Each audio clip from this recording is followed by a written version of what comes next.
17 tahun yang kalebe, tsunami Aceh melanda.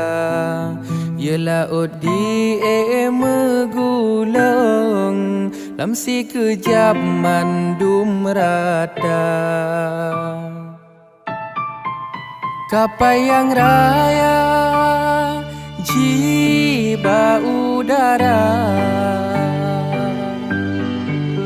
mujizat Allah badanyo gepenyata.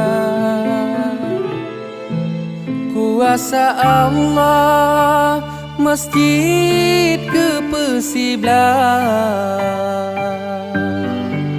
gedong yang megah mandum ngan tanoh rata.